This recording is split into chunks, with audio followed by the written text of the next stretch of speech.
a proibição causa a morte de bandido, a proibição causa a morte de pessoas que não têm nada a ver com isso. A própria ilegalidade, junto com a formação cultural que é imposta à sociedade para odiar a cannabis, isso prejudica muito a pesquisa à cannabis no Brasil. A maconha não mata ninguém.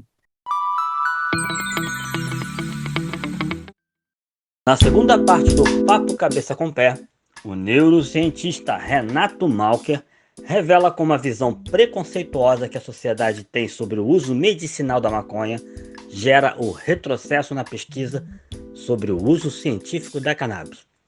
Ele também reflete como esse retrocesso na pesquisa sobre o uso terapêutico das substâncias extraídas da cannabis afeta a vida de centenas de pessoas que dependem do uso medicinal dessa planta. Acompanhe o nosso Papo Cabeça com Pé. Como o fato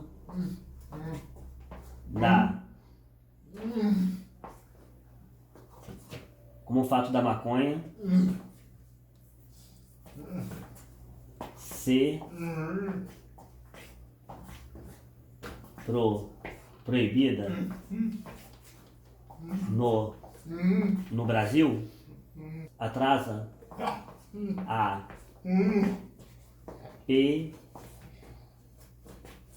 pesquisa sobre os benefícios da cannabis. Olha, a gente tem passado por um processo que teve algumas etapas desse processo que a gente foi bem, foi rápido, e aí a gente caiu num buraco, né? A gente, em 2006, houve uma mudança importante na lei,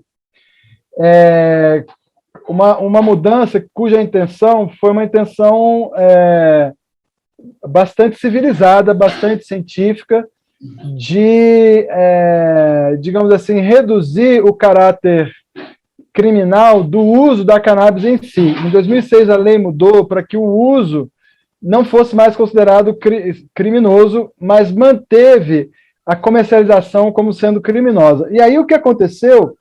A ideia era diminuir o encarceramento de pessoas que não fazem mal a nenhuma sociedade, só estão usando maconha.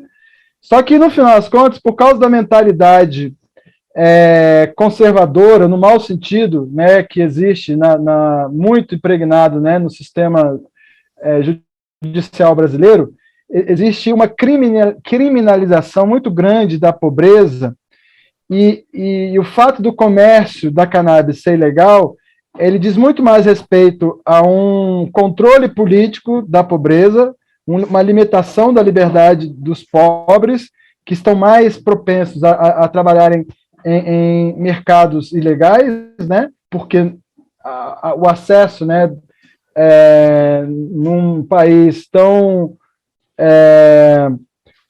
um país que valoriza tanto a exploração do pobre, é muito difícil combater a pobreza. Então, ao invés de combater a pobreza, a elite foca no pobre, tenta evitar que o pobre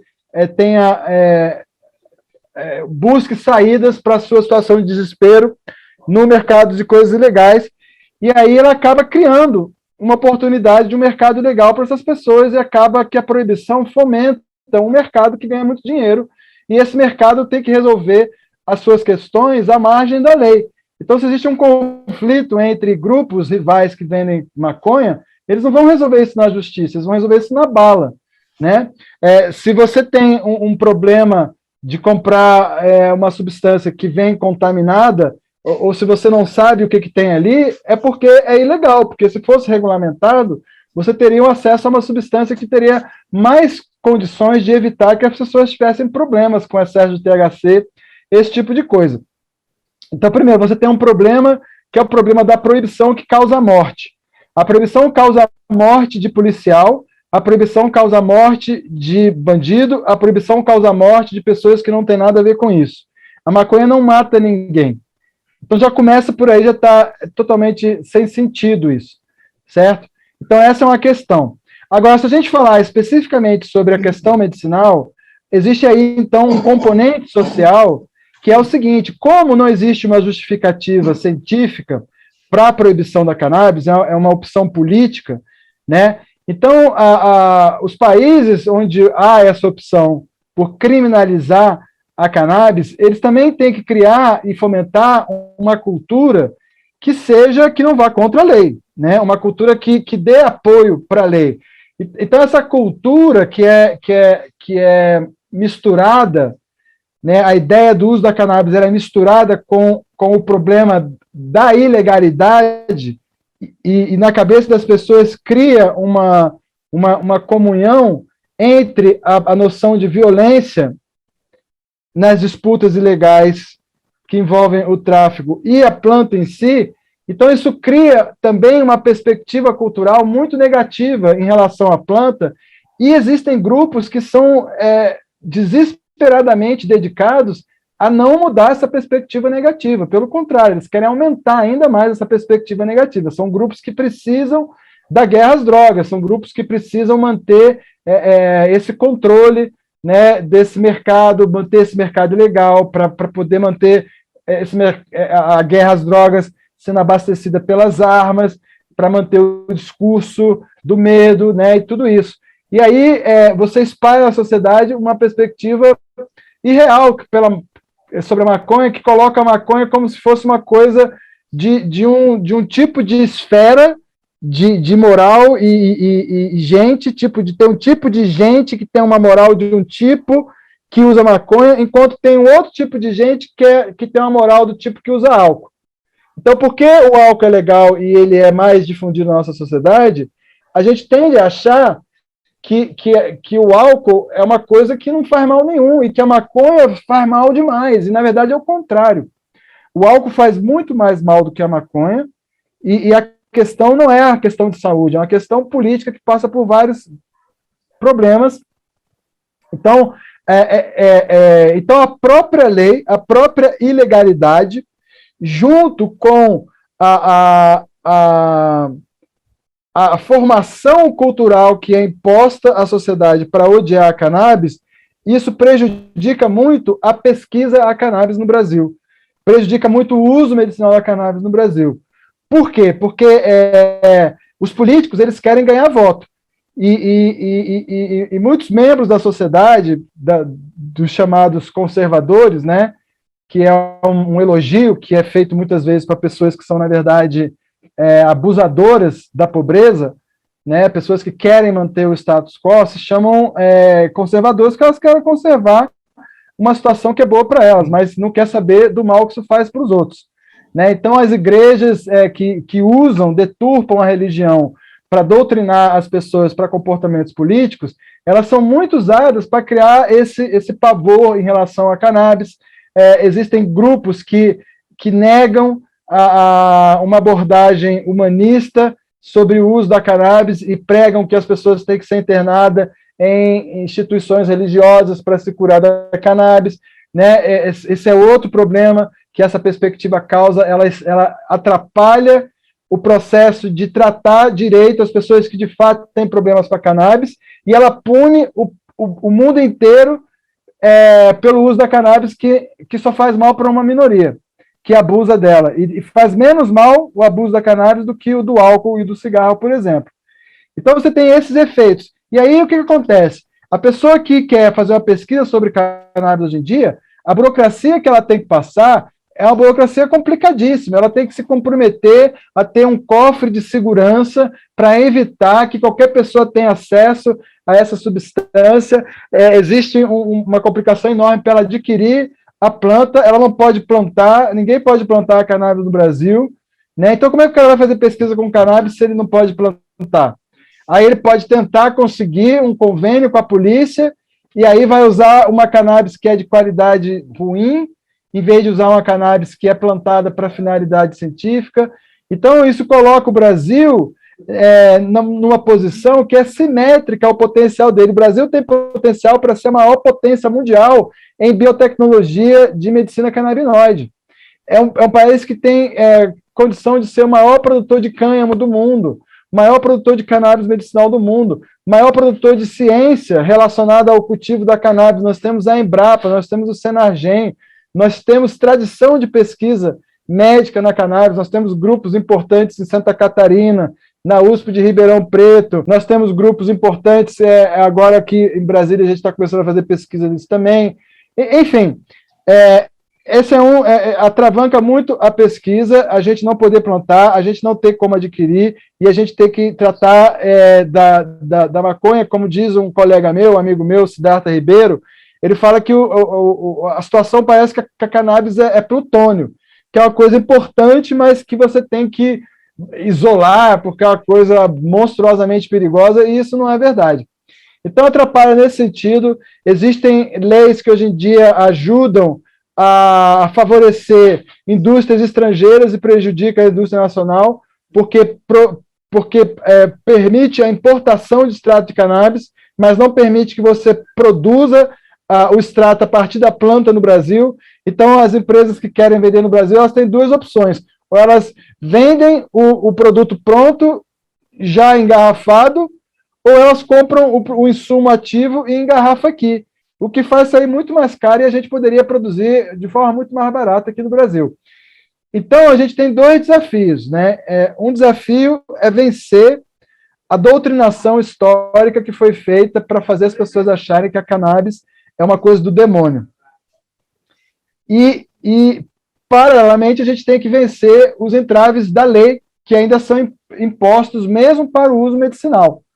E esses entraves da lei, eles são reforçados por esses preconceitos. Então, é muito importante que haja espaços como esse, que o Fábio está abrindo aqui para a gente falar sobre o uso medicinal da cannabis, para que a população entenda que ela está sendo proibida de usar um produto que foi desenvolvido de uma maneira magistral e única pela natureza durante bilhões de anos. É um tesouro que a gente tem para a medicina. A maconha é uma planta extraordinária, é uma obra-prima da natureza.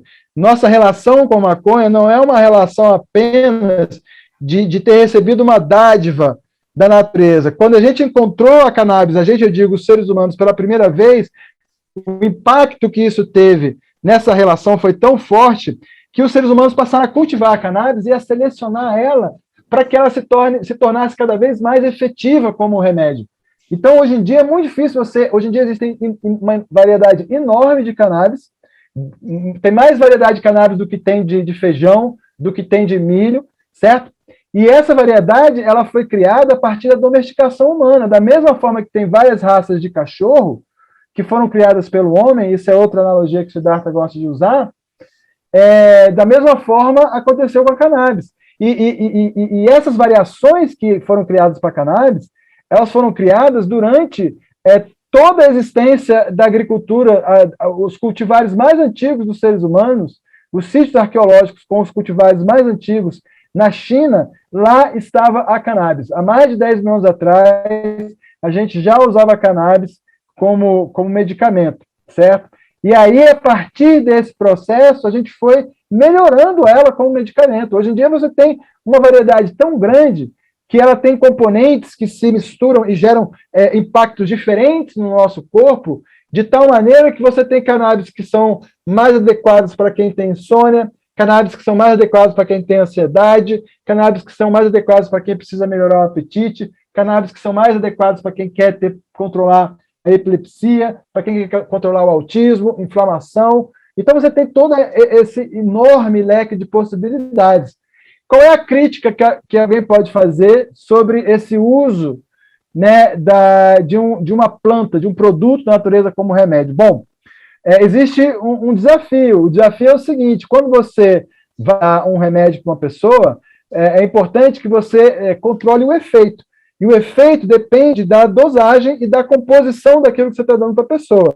Então, um problema que existia antigamente é que a indústria farmacêutica, no início do século XX, final do século XIX, o principal princípio ativo dela era o extrato de cannabis índica. Por que ela foi parando de usar? Porque ficou mais interessante usar produtos que se direcionam a um tipo específico de problema, como é o caso da aspirina, por exemplo, certo? Que é só para dor ou para inflamação, e ao mesmo tempo você tem resultados mais previsíveis. isso antigamente era muito difícil você fazer uma colheita de maconha e ela ser igual à colheita que você fez no ano passado. Você fazer um extrato de maconha e ele ser igual ao extrato que você fez há 2 meses atrás. Antigamente isso era muito difícil. Hoje em dia não, hoje em dia é trivial. Então, hoje em dia, nós temos tecnologia que nos permitem administrar melhor, de maneira mais criteriosa e precisa, aquilo que a natureza produz.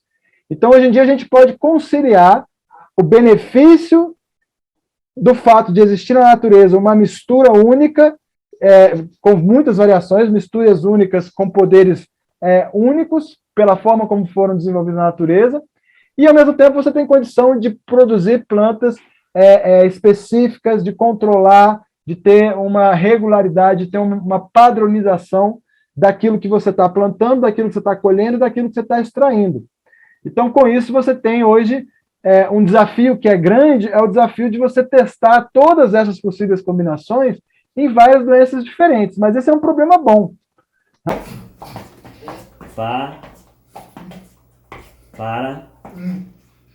Para mim, para mim, que sou leigo, a cannabis tem um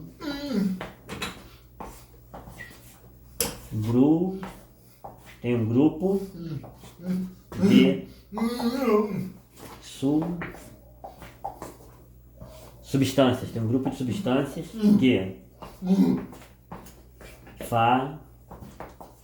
que fazem benefício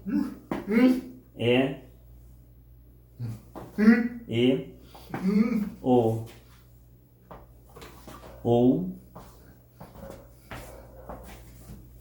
outro grupo de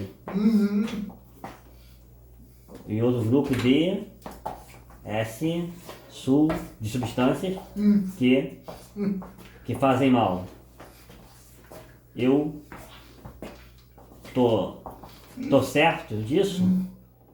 Não, não é bem assim, não. O que acontece é o seguinte, qualquer substância que consiga agir sobre o seu organismo, mudando a maneira que ele funciona, qualquer substância, existe uma janela onde ela pode fazer efeito nenhum, concentração muito baixa, uma janela em que ela pode fazer um efeito e uma janela em que ela vai fazer outro efeito. Então, dependendo da dose, uma substância pode, por exemplo, fazer você ficar muito alegre, como é o caso do THC, e se você tomar uma dose um pouco maior, ele pode fazer você ficar ansioso. O CBD puro tem uma certa dose em que ele pode tranquilizar você, e se você aumenta um pouco a dose, ele pode deixar você irritado, certo? Então, a questão é a dose. As substâncias da cannabis, inclusive, quando elas estão misturadas, elas agem, elas modificam os efeitos umas das outras.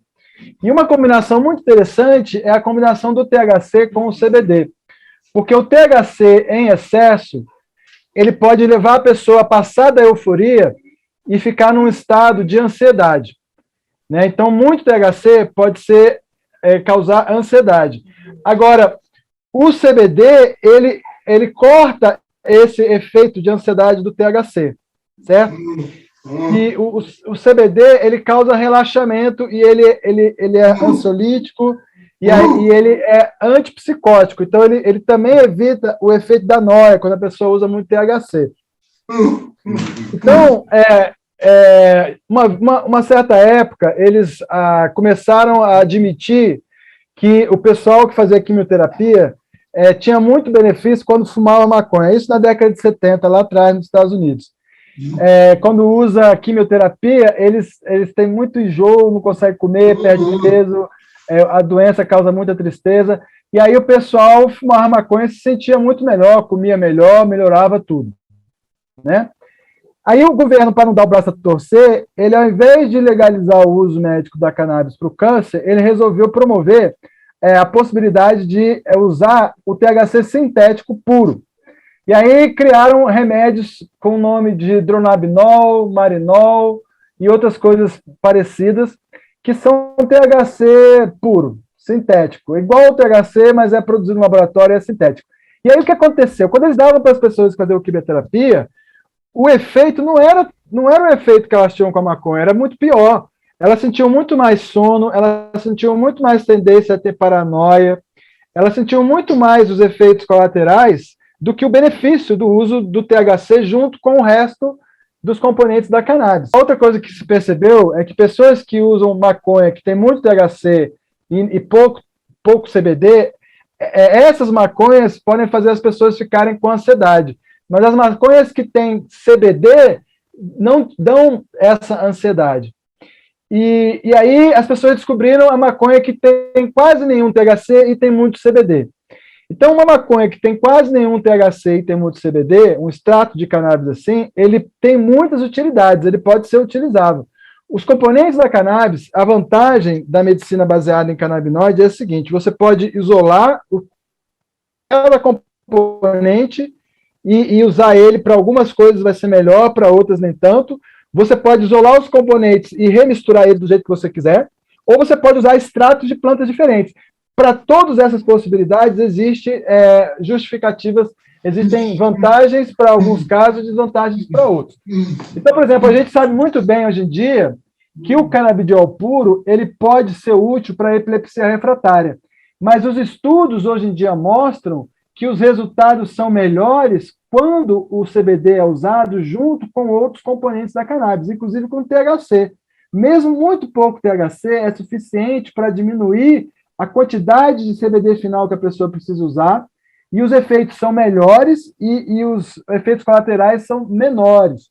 Então, na verdade, os componentes da maconha, se eles forem bem usados, eles são todos benéficos. O THC é medicinal, o CBD é medicinal, e tem mais uma centena de componentes parecidos com eles que também são medicinais. A questão é controlar as proporções e controlar a concentração que a pessoa está tomando. Só isso.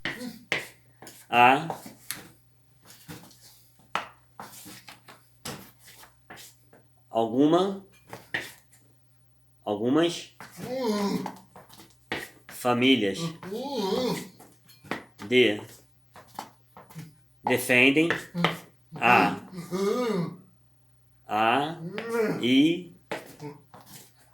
ideia que é possível se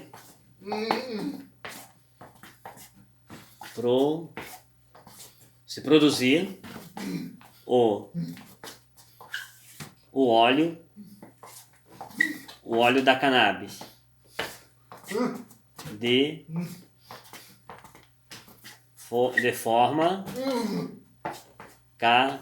forma caseira, como o senhor vê isso?